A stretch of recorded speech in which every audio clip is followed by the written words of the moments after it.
2024 ఎన్నికల ముందు వరకు రాష్ట్ర వ్యాప్తంగా వైసీపీ పార్టీకి తిరుగులేదు.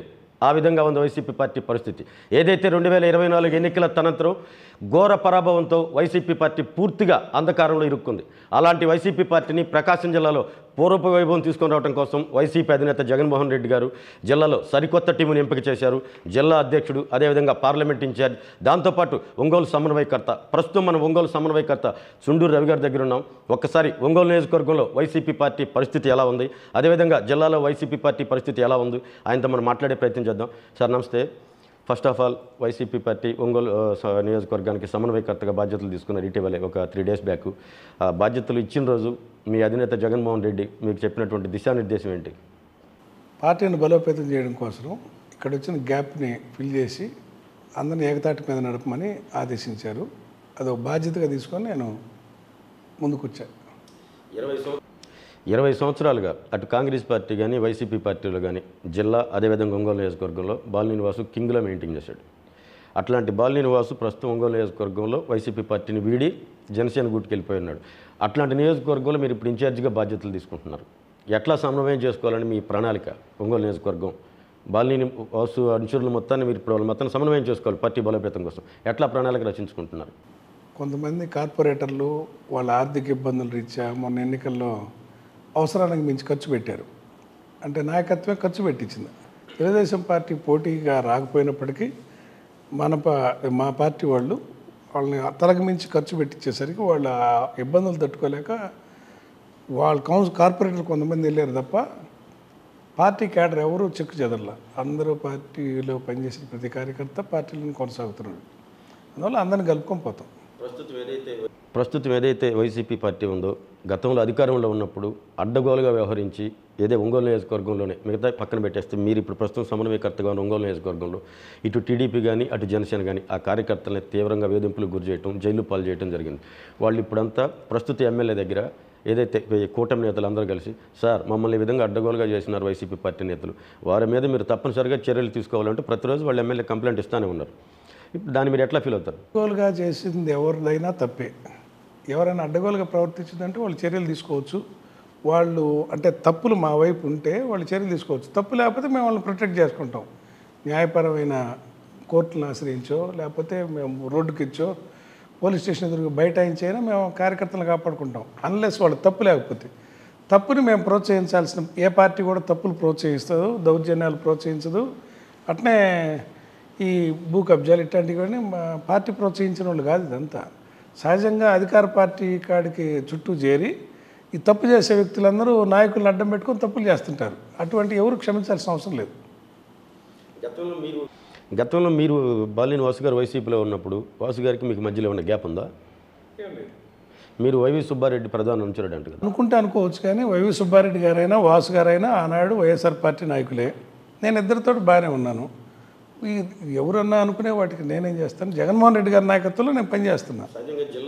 సహజంగా జిల్లాలో ఏంటంటే ఒక్కొక్క నియోజకవర్గంలో వైవి సుబ్బారెడ్డి గారికి కొంతమంది పలానా నియోజకవర్గంలో పలానా వ్యక్తి, అట్ట ఒంగోలు నియోజకవర్గం నుంచి చుండూరు రవిబాబు గారు వైవి సుబ్బారెడ్డికి ప్రధాన అనుచరుడు. అందువల్ల రవి గారికి వాసు గారికి మధ్యలో గ్యాపు లేదు. కానీ సుబ్బారెడ్డి గారు నేను తెలుగుదేశం పార్టీ నుంచి వచ్చి తెలుగుదేశం పార్టీ మళ్ళీ అధికారంలోకి వచ్చినా కూడా చెక్కు చెదరకుండా అపోజిషన్లో 10 ఏళ్ళు అపోజిషన్లో పనిచేసి, వైఎస్ఆర్సీపీలో అపోజిషన్లో పనిచేసి, మళ్ళీ తెలుగుదేశం పార్టీ అధికారం వచ్చినా కూడా పోకుండా మనతోటే ఉంటున్నాడు. ఇతని కాడ నిజాయితీ ఉందని నమ్మి తర్వాత అనేక సమస్యల పట్ల నాకున్న అవగాహనతో ఆయన పార్లమెంట్ సభ్యుడిగా ఉన్నప్పుడు నేను ఆయనకి రైతాంగ సమస్యలు చెప్పని ఏదో నాకు తెలిసిన సమస్యలు నేను ఆయనకి చెప్పడం, ఆయన కూడా అడ్రస్ చేస్తూ వచ్చారు. దాంతో ఆయన కొంత నచ్చి నన్ను ప్రోత్సహించాడు తప్ప నేను గ్రూపులు కట్టలేదు. సుబ్బారెడ్డి గారు కూడా ఎప్పుడు గ్రూపులు ప్రయత్నం చేయలేదు. జనం అనుకోవటం ఏంటంటే ఇతను వైవి మనిషి. మొన్న బాలినేని ఓటంలో మీ హస్తం కూడా ఏమైనా ఉందా? ఒలటవరిపాలెం గ్రామం మా అత్తగారు ఊరు, జెడ్పీటీసీగా మా భార్య ఉన్న ఊరు. పూర్వం ఎప్పుడు రానన్న ఓట్లు ఒలటవరిపాలెం మొదటిసారికి వచ్చినాయి. మేము ఎందుకంటే అక్కడ ఇళ్ళు ఉన్నాయి, హౌసింగ్. పార్టీ పరంగా కాకుండా గ్రామంలో ఎవరికి అవసరమైనా అని చెప్పి చాటింపేసి మరి వాలంటీర్లు ఇంటింటి తిరిగి ఇల్లు ఇప్పించాం. మెజార్టీ వచ్చింది అని చెప్పినట్టు ఏమవుతుందంటే ఇప్పుడు మీ అత్తగారు ఒలటవరిపాలెం సహజంగా మన ఇంటి అమ్మాయి మన ఊరు అమ్మాయి పోటీ చేస్తుందని చెప్పినని యాక్చువల్గా ఓట్లు రావటంలో ఇబ్బంది ఉంటుంది. శ్రీనివాసరెడ్డి గారి ఎలక్షన్లో కూడా మన ఓట్లు ఇంతకుముందు రాని నోట్లు వచ్చినాయి అంటున్నా, మా ఎలక్షన్కి కాదు. మా ఎలక్షన్కి వచ్చేసరికి 62% ఓటింగ్ చేసి మామూలు 50% 62% నాకు పోలేని, 60% ఒంగోలు మండలంలో జెడ్పీటీసీగా టీడీపీ వాళ్ళు కూడా అయితేనే కదా వైసీపీకి 60% ఓటింగ్ పోలైంది. ఆ యాక్సెప్టెన్స్ జనంలో ఉంటేనే కదా. నేను అనేది మొన్న వాసు గారి ఎలక్షన్లో కూడా మెజార్టీ వచ్చిందంట. మేము చెప్పకపోతే ఎట్లా వస్తుంది? రాష్ట్రం అంతా ఒక వేవ్ నడిచింది, ఒంగోలు కూడా విపరీతమైన వేవ్ నడిచింది. నేను వ్యతిరేకంగా చేస్తూ వచ్చింది. ఎందుకో చేస్తాను వ్యతిరేక పార్టీలో ఉండి ఎప్పుడు సహజంగా అనుకోండి. ఇప్పుడు వాళ్ళిద్దరి మధ్యలో రేపోలేదు కదా. ఆయన సహజంగా బాలినేని వాసు గారు ఏమనుకున్నాడు, గతంలో ఒంగోలు ఎంపీగా ఆయన ఓడిపోవాలని కోరుకున్నాడు. అట్నే ఈయన కూడా ఎమ్మెల్యేగా గెలవకూడదని ఆయన కోరుకోవచ్చు కదా. సుబ్బారెడ్డి గారు ఎప్పుడు చేయలేదు. అసలు అంత దూరం గ్రూపులు ఇక్కడేం లేవు.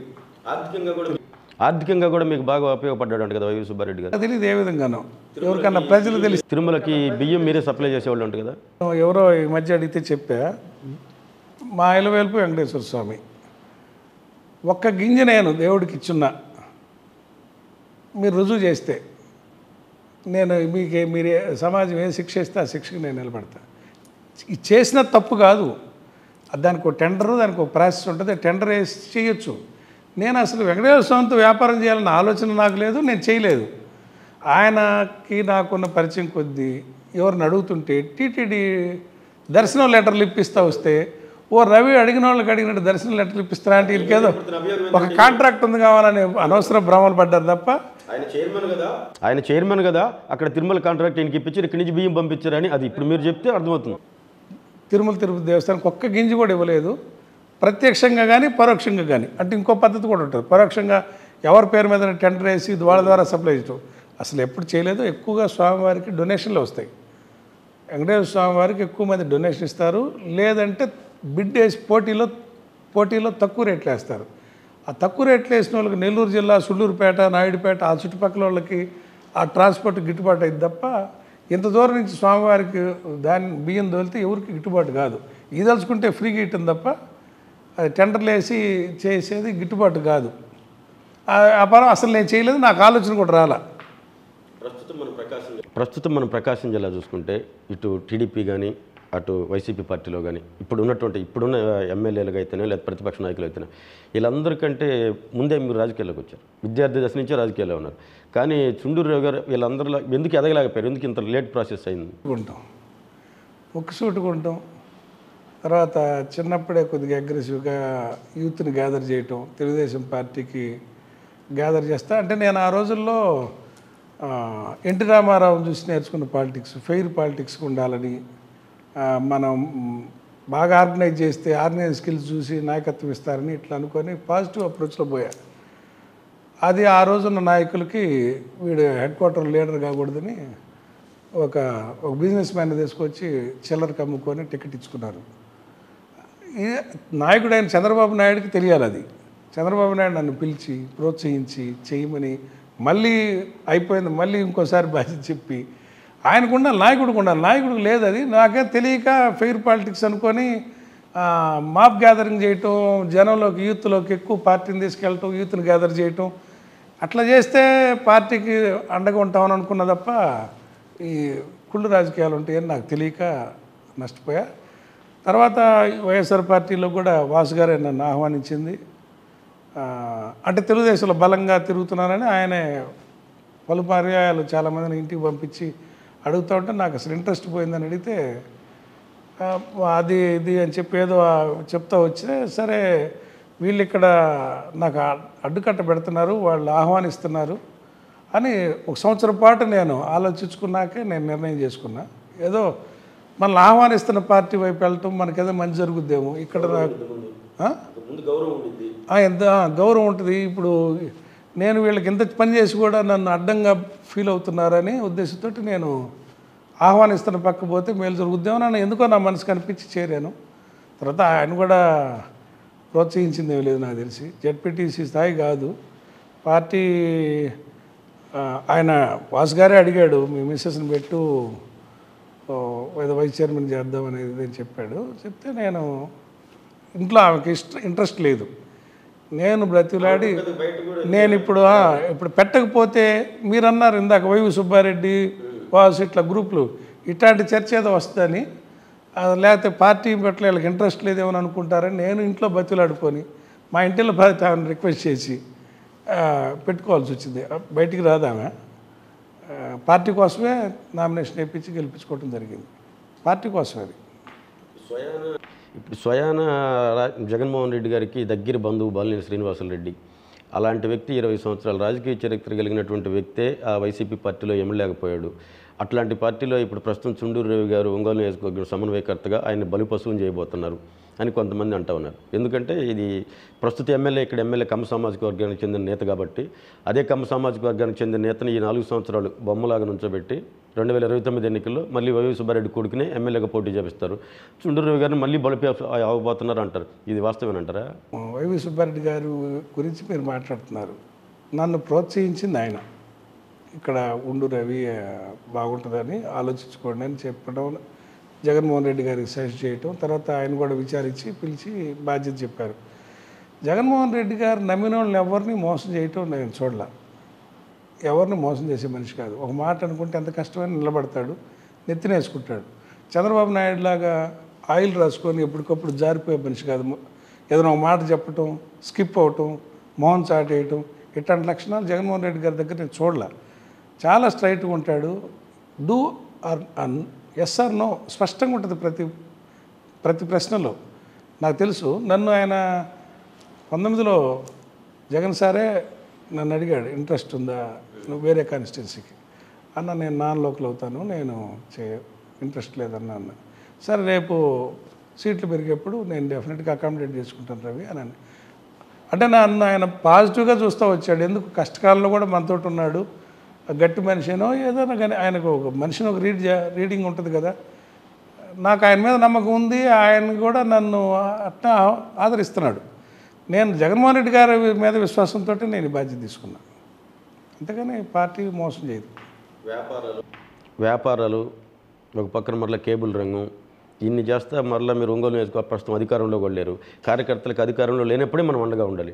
ఇప్పుడు ఆ వ్యాపారాలు, ఆ కేబుల్ ఇవన్నీ నెట్టకరగలుగుతారా? మరి కేబుల్ రంగం అంటే నా ఒక్కడిది కాదు, అది 10 మంది ప్రస్తుతం మీరు అక్కడ ఎండీగా ఉన్నారు కదా, బాధ్యతలు మీరే కదా. స్వాముల్లో ఎవరో ఒకరిని బాధ్యత తీసుకోమని నేను చెప్తా ఉన్నా. వ్యాపారాలు అనేది ఎవరికైనా ప్రాథమిక హక్కు. వ్యాపారాలు అందరికీ ఉంటే అవి చేసుకోవాల్సిందే కదా. మన జీవన వృత్తి అది. రాజకీయాల్లో నేను తొలి రోజు నుంచి విద్యార్థి నాయకుడిగా మొదలై నుంచి ఇప్పటి వరకు ఒక్క పైరవి చేశాను. నేను నాడు ఎన్టీఆర్ స్ఫూర్తితో రాజకీయాల్లోకి వచ్చా. నాకు తెలిసి ఫెయిర్గా ఉండటం, నిజాయితీగా ఉండటం, ధైర్యంగా ఉండటమే హీరోయిక్ లక్షణాలని నా అభిప్రాయం. ఆ రాజకీయాలే ఆనాడు ఎన్టీఆర్ ఇప్పుడు రోజులు పనికిరావు కదా. అంటే అటువంటి మనుషులు లేరు కాబట్టి పనికిరావట్లేదు. సమాజం చూస్తే వాళ్ళనే యాక్సెప్ట్ చేస్తారని నా అంచనా. ఇప్పటి నుంచి మొదలుపెట్టి 2029 ఎన్నికల దాకా డబ్బులు ఖర్చు పెడితేనే ఆ రోజు ఎమ్మెల్యే సీటు రావాలన్నా లేకపోతే ఎమ్మెల్యేగా నుంచొని గెలవాలన్నా మరి దానికి తగ్గట్టు ఆర్థికంగా మళ్ళీ సమకూర్చుకున్నట్టేనా మీరు? మనం ఎప్పుడు ఒకరి మోచేతి కింద ఒకరి చేకి చాపి ఉంటారనుకోవటం భ్రమ. జనానికి చాలా ఆత్మగౌరవం ఉంటుంది. 83లోనే ఎన్టీఆర్ ఆత్మగౌరవం అనే నినాదం పెట్టి సమాజాన్ని లేపి కోకటి వేళ్లతో కాంగ్రెస్ పెకిలించాడు. ఆత్మగౌరవం అనే నిదానంతో. అంటే మనుషులు మర్యాదగా చూడటం, గౌరవించటం, వాళ్ళకు ఒక భద్రతనివ్వటం, భరోసా ఇవ్వటంలో నాయకత్వం ఉంటుంది తప్ప ఎవరు డబ్బులు అధికంగా ఖర్చు పెడతారంటే వాళ్ళకి నమ్మకం లేనివాళ్ళు, వాళ్ళ మీద వాళ్ళకి నమ్మకం లేనివాళ్ళు. అసలు ఇప్పుడు డబ్బులు లేని ఎన్నికలు జరుగుతున్నాయా? అది కాదనట్లా, అతిగా డబ్బు ఖర్చు పెట్టేది. ఎందుకంటే వాళ్ళ మీద వాళ్ళకి నమ్మకం లేనప్పుడు తర్వాత మోసాలకు పాల్పడేవాళ్ళు. ఆ మభ్య పెట్టుకోవడానికి 10 రూపాయలు ఆకర్షించడం చేస్తారు. కానీ డబ్బులు ఖర్చు లేదని నేను అనట్లేదు. డబ్బులు ఖర్చు వ్యవస్థలో ఉంటుంది. అన్ని కాస్ట్ పెరిగిపోయినాయి. ఇవాళ జెండాలు కట్టాలన్నా, బ్యానర్లు కట్టాలన్నా, ప్రచారం చేయాలి, అంత డబ్బుతో కూడింది. నాకు అంత అవగాహన లేని తన మరి అంత డబ్బు అయితే సమకూర్చారా అంటున్నా? దేనిపాటికి అది జరుగుతాయి. దేనిపాటికి అది జరుగుతుంది. అది కానీ సమాజం ఎప్పుడు ఎవరో పెడితే తిందామనే ధోరణిలో సమాజం లేదు. ఇప్పుడు కాదు, 83లోనే లేదు, ఢిల్లీలోనే లేదు. ఢిల్లీ ఈ మధ్య కేజ్రీవాల్ ఎలక్షన్ కూడా మనం చూస్తున్నాం కదా. ఎప్పుడు నిజాయితీ అట్టనుకుంటే గోరంట్ల బుచ్చి చౌదరి ఎన్ని ఎలక్షన్ నుంచి గెలుస్తున్నారు? ఆయన డబ్బు పెడతా గెలిచాడా?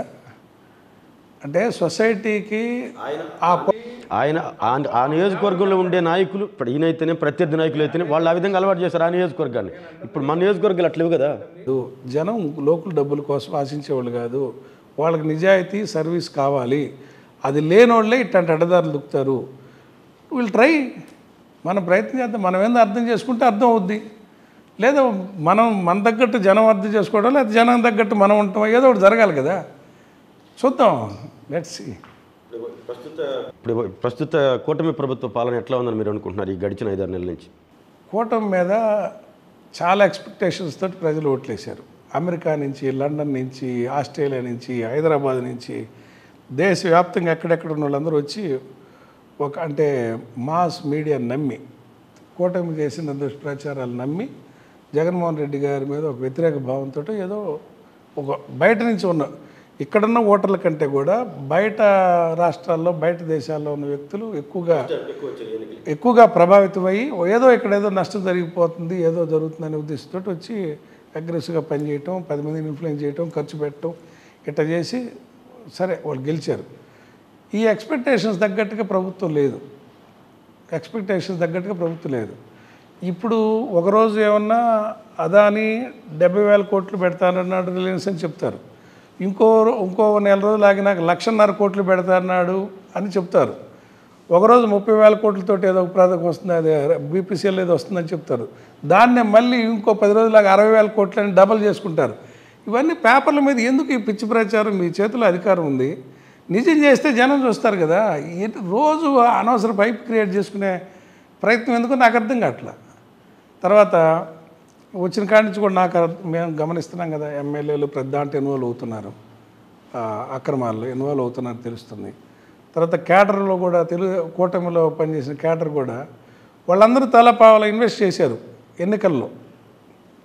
పార్టీకి అంటే ఫండ్ చేసి వాళ్ళు రైట్గా ఫీల్ అవుతుంటారు. వాళ్ళు రైట్గా ఫీల్ అయినప్పుడు వాళ్ళందరినీ వీళ్ళు కాంట్రిబ్యూట్ చేయటం, వీళ్ళు షేర్ చేయటం, వాళ్ళందరి కోరికలు వీళ్ళు తెలుసాలని వీళ్ళు తప్పులు చేస్తారు. ఆటోమేటిక్ తప్పులు జరుగుతున్నాయి. ఇప్పటికే ప్రజలకిలో తేడా వచ్చింది, మీరు కూడా చెక్ చేసుకుంటే అర్థమైంది. సహజంగా గత ప్రభుత్వం చేసినటువంటి వ్యవస్థల మొత్తాన్ని నాశనం చేసింది. ఆ వ్యవస్థల మొత్తాన్ని గాడిలో పెట్టుకోవడం కోసం ఈ లేట్ ప్రాసెస్ అని ముఖ్యమంత్రి చెప్తా ఉన్నాడు. ఎన్ని వ్యవస్థలు ఒక్కొక్క స్కామ్ రోజు బయటపడతానండి వైసీపీ ప్రభుత్వంలో జరిగినాయి. సచివాలయాలు భారతదేశం గ్రామ స్వరాజ్యాలు ఉండాలని చెప్పి గాంధీ గారు చెప్పిన కళలు ఇన్నేళ్ల స్వాతంత్ర భారతంలో జరగల.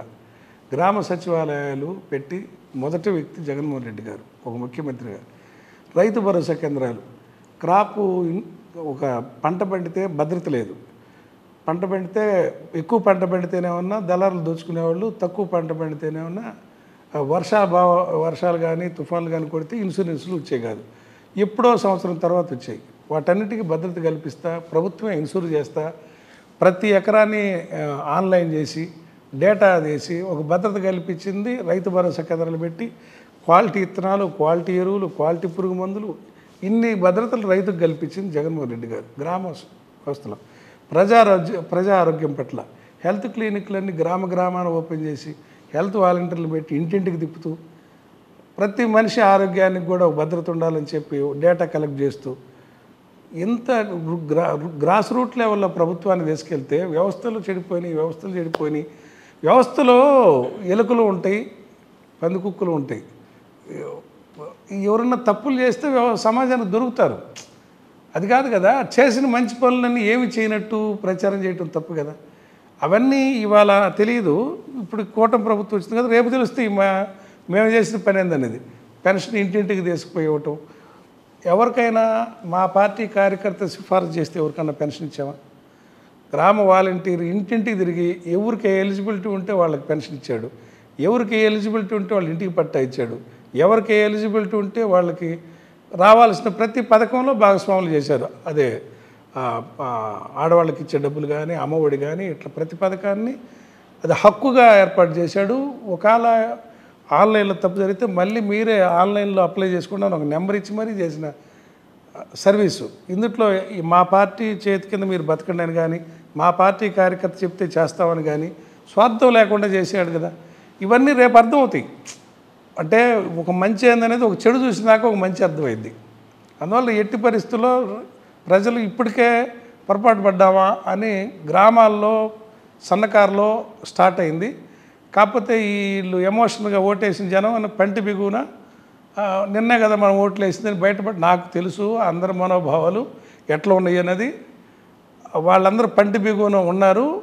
రేపు వీళ్ళే మీకు ఎవరైతే పెట్టుబడులు పెట్టారో, మీకు ఎవరైతే అతిగా ప్రచారం చేశారో వాళ్ళే కూటమి ప్రభుత్వానికి శత్రువులు అవుతారు. ఇప్పుడు సమన్వయకర్తగా మీరు బాధ్యతలు తీసుకున్న ఒంగోలుకి, ఇక్కడ ఒంగోలులో ఉన్నటువంటి లోకల్ లీడర్స్ ఎవరైతే వాళ్ళతో మీరు సమావేశం ఏర్పాటు చేసుకున్నారా ఇప్పటిదాకా ఏదన్నా? మీ నేనా ఇప్పుడే కదా 3 రోజులే కదా అయ్యింది. రేపటి నుంచి వార్డుల వారీగా గ్రామాల వారీగా ఆ పనిలో ఉన్నాం. 2 రోజులే కదా అయ్యింది, ఇది 3వ రోజే కదా ఆ పనిలో ఉన్నాం. అది ఇప్పుడు ఇక్కడ దాకా ఏంటంటే ఒంగోలు అంటే బాలిని అనేది ఒక బ్రాండ్ క్రియేట్ చేసుకున్నారు. అట్లాంటి దాంట్లోకి మీరు వచ్చారు. దానికోసం మీరు వీళ్ళందరితో మీటింగ్ ఏదైనా ఏర్పాటు చేసుకొని మనం ఎట్లా నా పేరు అనౌన్స్ చేసేటప్పుడే పార్టీ ముఖ్య నాయకులందరితో మాట్లాడింది, అందరి అభిప్రాయాలు తీసుకుంది, అందరితో మాట్లాడే నిర్ణయం చేశారు. అందరూ సహకరించి అందరూ పెట్టమన్నాకే నన్ను పార్టీ నియమించింది. అందువల్ల క్రీమ్ అంతా ఒకటిగానే ఉన్నాం. అంటే టాప్ లేయరు, గ్రాస్ రూట్ లెవెల్లో అంతా పిలిచి మాట్లాడుకుంటున్నాం. అందరూ వచ్చి కలుస్తున్నారు పర్సనల్గా. అట్లా కాకుండా రేపు టౌన్ పార్టీ వాళ్ళతోటి అట్లా ప్లాన్ చేసుకుంటూ పనిచేస్తాం. ప్రస్తుత ఒంగోలు ఎమ్మెల్యే ఉన్నారు కదా, టీడీపీ ఎమ్మెల్యే, ఆ ఎమ్మెల్యే గారికి మీకు మంచి రేప ఉందంట కదా. అట్లాంటి రేప ఉన్నప్పుడు మీరు ఇక్కడ ఆయన మీద ఏం పోరాటం చేయగలుగుతారు? గారితో రేప అంటే తెలుగుదేశంలో ఉన్నప్పుడు ఉన్న పరిచయాలు అయ్యి సహజంగా ఇప్పుడు ఒంగోలులో వాసు గారు ఇక్కడ పుట్టి పెరిగిన వాళ్ళకి ఎవరితోటైనా పరిచయాలు లేకుండా. నేను ఇక్కడ పుట్టి పెరిగినవాడిని, చిన్నప్పటి నుంచి కాన్వెంట్ నుంచి ఇక్కడ చదువుకున్నాండి. నేను ఆకాశం నుంచి ఊడిపడలా. అసలు మనుషులతో సంబంధాలు లేకుండా ఉంటే దానికి దీనికి సంబంధం ఉంది. రాజకీయానికి రాజకీయ మొహమాటాలు ఎందుకు ఉంటాయి? ఇప్పుడు ఒంగోలులో పోరాటం ఆయనతోనే చేయాలి కదా, ఎట్లా చేయబోతారంటున్నాను నేను. మిత్రులు కదా, వ్యక్తిగత తగాదా కాదు కదా. పోరాటాలంటే మేమందరం బూతులు తిట్టుకోవాల్సిన పని లేదు, లేకపోతే నేను ఇంకో నాయకుడు బూతులు తిట్టబడలేదు. ఆ కల్చర్ కాదు అది. బూతులు తిట్టుకోవటం కల్చర్ కాదు, లేకపోతే తగాదాలు పెట్టుకొని కొట్టుకోవాల్సిన అవసరం లేదు. మా కేడర్కి ఎక్కడన్నా అన్యాయం జరిగితే నేను మా కేడర్ని కాపాడుకుంటా. వాళ్ళ పార్టీ ఫెయిల్యూర్స్, తన ఫెయిల్యూర్స్ ఏమంటే నేను ఎత్తి చూపిస్తా. చంద్రబాబు నాయుడు ఫెయిల్యూర్స్ని ఎత్తి చూపిస్తా, ఎమ్మెల్యే ఫెయిల్యూర్స్ని ఎత్తి చూపిస్తా. ఎత్తి చూపించకుండా అసలు రాజకీయ పార్టీలు రాజకీయాలు చేయాలి కానీ దాంతో కానీ కుట్ర పాలిటిక్సో లేకపోతే ఇక్కడ వేరే కల్చర్ కాదు కదా. ఇక్కడ పుట్టి పెరిగినందుకు ప్రతి ఒక్కరితో పరిచయాలు ఉంటాయి. పరిచయాలు లేకుండా అన్ని పార్టీలు కనపడ్డప్పుడు నాయకులందరూ ఆయన పలకరించి అది మంచి సంస్కృతి కదా. అసలు మంచి సంస్కృతి కదా. ప్రతి మనిషి ఇప్పుడు మన పెళ్ళిళ్ళు ఉన్నాయి, ప్రతి పెళ్ళిళ్ళకి అందరిని పిలుచుకుంటాం కదా. జనానికి మన కేడర్కి అవసరమైనప్పుడు కేడర్కి నిలబడతాం. అంతేగాని వ్యక్తిగత పరిచయాలు ఎప్పుడొకప్పుడు హాయ్ అనుకునే పరిచయాలు ఉన్నాయేనో, చుట్టరికాలు ఉన్నాయేనో, లేదా బంధుత్వాలు ఉన్నాయేనో, వీటికి రాజకీయాలు కట్టుముడి పెట్టుకుంటాం. మనిషిగా మంచిగా ఉండటం తప్పు కాదు. మనిషి మంచిగా ఉంటే రాజకీయ పోరాటాలకి దానికి సంబంధం ఉంది. రాజకీయ పోరాటం సహజంగా ఇక్కడ వినిపిస్తుంది ఏంటంటే, ఏదైతే వైసీపీ పార్టీ ఓడిపోయిన దగ్గర నుంచి ప్రస్తుతం ఒక బూచేపల్లి సుప్రసాద్ గారు, ఆయన ఎమ్మెల్యే కాబట్టి, ప్రస్తుతం జిల్లా అధ్యక్షుడు కాబట్టి ఆయన కనిపిస్తూ ఉన్నారు. నిన్న కాక మన బాధ్యతలు తీసుకొని మీరు కనిపిస్తూ ఉన్నారు. ఇంకెక్కడ నియోజకవర్గాల్లో నాయకులు పెద్దగా కేడర్కి దూరంగా బయట ఎక్కడో తిరుగుతున్నారు, ఎప్పుడో ఫంక్షన్లకు వాటికి ఇటుకు వస్తూ ఉన్నారు. మీరు అదే పందా కొనసాగిస్తారా, లేకపోతే జనం మధ్యలో ఉంటారా? మీకు ఒక చిన్న ఉదాహరణ చెప్తా. 1989లో తెలుగుదేశం పార్టీ ఓడిపోయింది. నేను అప్పుడే డాక్టర్ రమణారావు గారి ఎలక్షన్లో నేను యాక్టివ్గా స్టార్ట్ అయ్యా. నా కెరీర్ అంటే స్టూడెంట్ లీడర్ కూడా అప్పుడే నా కొన్ని వార్డులు బాధ్యత తీసుకొని ఎలక్షన్ చేసాం. ఘోరంగా పార్టీ ఓడిపోయింది. ఓడిపోయిన తర్వాత మీటింగులు జరిగాయి. కాన్స్టిట్యున్సీ లెవెల్ మీటింగ్ జరిగితే 40-50 మందే వచ్చేవాళ్ళు. నేను కాలేజీల నుంచి ఒక 40-50 మందిని తీసుకొచ్చి కూర్చోబెడితే 100 మంది ఫోటోకి జనం కనపడేవాళ్ళు. ఒక 100 మందిని క్రౌడ్ చేయాలంటే నేను కాలేజీ నుంచి నా బ్యాచ్ని వేసుకొచ్చి కూర్చోబెడితే కానీ ఆ రోజు క్రౌడ్ అయ్యేది కాదు. మరి 100 మందితో కాన్స్టిట్యున్సీ మీటింగ్లు పెట్టుకున్న తెలుగుదేశం పార్టీ 1994కి వచ్చేసరికి ఎంత మెజార్టీలు వచ్చినాయి, ఎన్ని సీట్లు వచ్చినాయి? ఇది సమాజంలో రోజు జనానికి రాజకీయం అవసరంలా. ఎవరు ఎట్లా ప్రవర్తిస్తున్నారని గమనిస్తూ ఉంటారు. ఎలక్షన్లో ఒక స్టాండ్ తీసుకుంటారు. అందాక మనం ఎట్లా అడ్రస్ చేస్తున్నాం సమస్యల మీద అనేది గమనిస్తారు తప్ప రోజు జనాన్ని పని బాట లేకుండా వచ్చి పార్టీ కార్యాలయాల చుట్టూ తిరగరు. తిప్పాలనుకోవడం కూడా తప్పది. మీరు మంచి బాగా కాన్ఫిడెంట్గా ఉన్నారు. అసలు వైసీపీ ప్రభుత్వం 2029 ఎన్నికలప్పుడు పూర్తిగా కనుమరుగైద్ది. జగన్ ఒంటెద్దు పోకడల వల్ల ఒక్కొక్కరు పార్టీని పెడతా ఉన్నారు. జగన్కి నమ్మిన మంటలుగా ఉన్న వాళ్ళే పార్టీని వీడి వెళ్తూ ఉన్నారు అని చెప్పిన అంటే మీరు ఏమైనా నెంబర్ 1గా ఉన్నారని చెప్పిన అంటున్నారు. అంటే తప్పు చేసిన వాళ్ళు, ఎక్కువ ఆశించేవాళ్ళు, ఓటమి తర్వాత ఇవన్నీ సహజం అని ఇప్పుడు నువ్వు జగదీష్ నువ్వు ముందు నుంచి నీకు తెలుసు. ఎన్టీ రామారావు ఓడిపోయాక ఎంపీలందరినీ కొనేసాడు కదా పివి నరసింహరావు. పార్టీ ఓడిపోయిందా? పార్టీ తెలుగుదేశం పార్టీ మళ్ళీ ఉవ్వెత్తున ఎగిసిపడింది కదా 94లో. ఇవన్నీ సహజం. ఓడిపోయినప్పుడు ఉండలేక వాళ్ళ వ్యాపారాల కోసం, వాళ్ళ వ్యక్తిగత అవసరాల కోసం వెళ్తుంటారు. కష్టకాలంలో నిజాయితీగా నిలబడితేనే సమాజంలో గుర్తింపు ఉంటుంది. పార్టీలు ఎప్పుడూ ఇట్లాంటి ఒడిదుడుకులు అన్నింటికి వస్తుంటాయి. ఇది ఒడిదుడుకే కాదంటున్నా. జగన్ గారికి 42% ఓటింగ్ ఇవాళ స్టాండ్గా ఉంది. వీళ్ళందరూ కలిసి బయట నుంచి, ఇతర రాష్ట్రాల నుంచి, ఇతర దేశాల నుంచి వచ్చి ఇంత ఇన్ఫ్లుయెన్స్ చేస్తే కదా జరిగింది. మీరు అసెస్ చేసుకోండి, ఇప్పటికే మీకు 2-3% పోయింది. పెద్ద గ్యాప్ లేదు, ఇప్పటికే పోయింది. మీరు చెక్ చేసుకోండి, సర్వేలు చేసుకోండి. ఓడిపోయిన తర్వాత మరలా ఇప్పుడు ఏదైతే వాళ్ళ తల్లి చెల్లి మీద కేసులు, ఈ వ్యవహారం వల్ల ఇంకొంచెం డ్యామేజ్ అయింది వైసీపీ పార్టీకి అని చెప్పి అంటూ ఉన్నారు కదా. డైవర్ట్ పాలిటిక్స్ చేస్తూ ఉంటారు. ఒకటి అవతల నాయకుడు ఎత్తినప్పుడు ఇంకొకటి అధికారంలో ఉన్నప్పుడు ఏదో ఒకటి పిచ్చి కేసులు పెట్టడం, ఏదో టాపిక్ పెట్టి డైవర్ట్ చేస్తుంటారు. ఇది సహజం. వీటి వల్ల ప్రజలకు రెండే పక్షాలకు ఉంటారు. గ్రామాల్లో జనంలో ఇదా బెటర్ అయిందనేది చూస్తూ ఉంటారు. నాయకుల తీరు, అధినాయకుల తీరు అన్నీ గమనిస్తూ ఉంటారు. ఎప్పుడైతే మనం ఇచ్చిన అష్యూరెన్స్లు ఫెయిల్ అవుతామో ఆటోమేటిక్గా జనం వచ్చి అబద్ధం చెప్పాడు అనుకుంటారు, తిరగేస్తుంటారు. అసలు మీరు ఎట్లా టీడీపీ కూటమి ఎట్లా సక్సెస్ అవుతుంది? ఒక ప్లానింగ్ లేకుండా నోటికొచ్చినట్టు చెప్పారు. బడ్జెట్లు లేవు, డబ్బులు లేవు, చేయలేరు. జగన్మోహన్ రెడ్డి గారు కష్టమో నష్టమో ఒక క్యాలెండర్ రాసుకొని చెప్పిన పథకాలు మాట తప్పకుండా నెరవేర్చాడు కదా. ఆ క్రమంలో కొంత వ్యాపారస్తులకి, ఉద్యోగస్తులకి కొంత నొప్పి తగిలింది. అంటే బిల్లులు చెల్లించడంలో ఇట్లాంటి. ఆయన ఏంటి ఎంతకాడికి వెల్ఫేర్, నేను ఒక మాట చెప్పాను, ఆ మాట నేను తప్పితే మోసం చేసినట్టుంటుంది. ఏమన్నా ఒక గ్యారంటీ లాగా జగన్మోహన్ రెడ్డి గారు మాట అంటే ఒక గ్యారంటీ లాగా ఉండాలనే ఉద్దేశంతో ఆయన గోడ మీద రాసుకున్నట్టుగా ఫాలో అయ్యాడు. సంక్షేమం ప్రయారిటీగా పెట్టుకొని మన రాష్ట్రంలో ఉన్న ఆర్థిక పరిస్థితుల రీత్యా మా క్యాడరే కొంత ఇబ్బందులు పడ్డారు. బిల్లులు టయానికి రాక. అంటే ఇది సెకండరీగా చూశాడు ఆయన. జనాన్ని చెప్పిన మాటే ప్రయారిటీగా చూశాడు. అంతే తప్ప ఇప్పుడు మీరు అసలు ప్రజలకు చెప్పిన మాట మీరు ఫెయిల్ అవుతున్నారుగా. వీళ్ళు వరుసగా ఒక్కొక్క పథకం అమలు చేస్తున్నారు కదా. వీళ్ళు కూడా మా జగన్ నాయకుడు చెప్పిన డేవన్నే స్టార్ట్ చేశాడు కదా. చెప్పిండి ఏమో ఆయన చెప్పినట్టులన్నీ ఇప్పుడు మద్యపాన నిషేధం అన్నాడు, ఇది చేయలేదు. అమ్మఒడు 15,000 అన్నాడు, 13,000 ఇచ్చాడు. ఇట్లా ఏం చేశాడు ఆయన? మళ్ళీ పెన్షన్ అన్నాడు, పెన్షన్ 3,000 అని ఆయన ఎన్నికల్లో ముఖ్యమంత్రి అయింది. పెన్షన్ 3,000 చేయడానికి 5 సంవత్సరాలు పట్టింది. వీళ్ళు ఇస్తానన్న మాట ప్రకారం పెన్షన్ ఫస్ట్ నెలలోనే ఇచ్చారు 4,000. నాయకుడు చెప్పింది 2,000 అని చెప్తే 2,000 చంద్రబాబు అనౌన్స్ చేశాడు. నేను దీన్ని పెంచుకుంటూ 3,000కు పోతాను. 3,000 పెంచుకుంటూ కదా 3,000 చేస్తానన్నాడు. ముఖ్యమంత్రిగా ప్రమాణ స్వీకారం చేసే రోజు నేను ఒకసారిగా 3,000 250 ఇస్తాను ఈ సంవత్సరం అని అప్పుడు చెప్పాడు. ఎన్నికలప్పుడు కూడా అదే చెప్పారు. అమ్మ ఒడికి కూడా వాళ్ళ భార్య వీడియోలు వైరల్ చేశారు కదా. అమ్మ నీకు 15,000, నీకు 15,000 ఇంటూ ఇద్దరికి 15,000 అని. ఒకరికి 15,000 ఫస్ట్ సంవత్సరం వేశారు, తర్వాత నుంచి 13కి వెళ్ళింది. మధ్యలో ఒక సంవత్సరం అసలు ఆపేశారు. ఇవన్నీ ఫెయిల్యూర్స్ కదా. మద్యపానం అసలు ఆపారా? కల్తీ మద్యం దానికి తోడు మరలా ఇవన్నీ జగన్ ఫెయిల్యూర్సే కదా. మరి అంటున్నారు జనం ఏమి కాలం ఇప్పుడు సరే జనం తీర్పు అందుకే అట్లా ఉంది. రేపు మీకు ఇచ్చే తీర్పు ఏదో మీరు తెలుగుదేశం పార్టీకి కూటమికి ఇచ్చే తీర్పు ఏదో చూస్తారు కదా.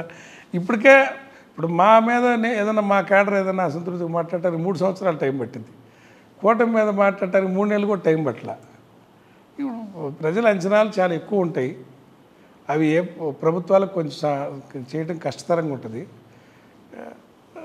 చూద్దాం. మా ఉద్దేశం అయితే మా ఓటింగ్ ఎందుకంటే తగ్గేది లేదు. ఇప్పటికే 2-3% రికలెక్ట్ అయింది అనుకుంటున్నా. ఇంకా టైం ఉంది కదా, చాలా టైం ఉంది కదా.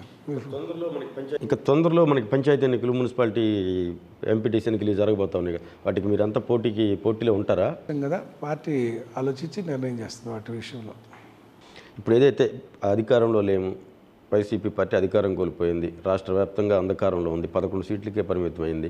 అట్లాంటప్పుడు ఒంగోలులో నీకెందుకయ్యా ఈ సమన్వయకర్త బాధ్యతలు అని చెప్పిన మీ కుటుంబ సభ్యులు ఏమనలేదా? కుటుంబ సభ్యులందరూ సంతోషంగానే ఉన్నారు. ఎందుకంటే చిన్నప్పటి నుంచి నేను ఒక గోల్ పెట్టుకొని పాలిటిక్స్లో తిరిగానని, అప్పుడు తెలుగుదేశం పార్టీ అవకాశం ఇవ్వకుండా మోసం చేసిందనే భావన మా ఇంటిలో పాదిటి ఉంది.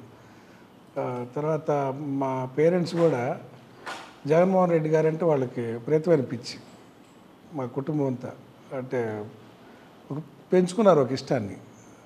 దాంతో ఇప్పుడు ఆయన పిలిచి మా అబ్బాయికి నాయకత్వం ఇచ్చాడని మా తల్లిదండ్రులు కూడా ప్రోత్సహిస్తున్నారు, మా కుటుంబం అంతా సపోర్ట్ ఉంది. ఏమి సంతోషంగా తీసుకున్న బాధ్యత. ఓకే, మీరు అనుకుంటున్నట్టుగా ఏదైతే ప్రస్తుతం జిల్లాలో ఉన్నట్టు అందరిలో కంటే సీనియర్ మీరు రాజకీయాల్లోకి రావటం, ఇప్పుడు మంచి అవకాశం వచ్చింది మీకు ఒంగోలు సమన్వయకర్తగా 2029 ఎన్నికల్లో ఇప్పుడున్న కాన్ఫిడెంట్తోనే మీరు పాల్గొని మంచిగా మీరు మీ రంగంలో మీరు విజయం సాధించాలి. మీరు కోరుకున్న పదవి ఏదైతే ఉందో అది మీరు చేపట్టాలని మా అయిన తరపున మనస్ఫూర్తిగా కోరుకుంటున్నాం. Thank you.